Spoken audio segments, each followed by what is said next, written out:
灵巧号无人机是世界上首个在其他行星上飞行的直升机。可能你会想，无人机有什么稀奇的？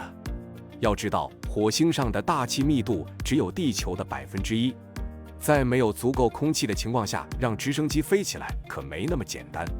在地球上，直升机的旋翼每分钟只需500转，最高飞行记录是12.2公里，而灵巧号则高达每分钟2400转。这个水平能让直升机飞到30.5公里。在寻常人眼中，无人机应该安装在火星探测车的顶部，但实际上，它被折叠在探测车底部的黑色舱室内。毅力号着陆后2个月，直升机才被部署到地面。在部署时，黑色罩子会脱落，然后解开锁扣，小心翼翼地将直升机折叠下来。之后，毅力号离开，让灵巧号吸收太阳能。这个简单的步骤就花了整整1周的时间。灵巧号吸收1天太阳能所发出的电力有2/3用于自身的保温，电池外还覆盖有厚厚的保温材料。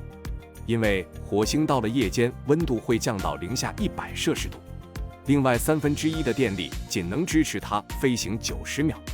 直升机的2个旋翼由泡沫芯和碳纤维制成，每枚只有35克重。它们以每秒40转的转速向反方向旋转，托起1.8公斤重的直升机。有人会问，这么轻的直升机遇到强风不会被吹到108000里外吗？由于火星的大气密度只有地球的1%，实际上风能吹起的物质非常少。灵巧号反而可以借助风来为自己提供升力。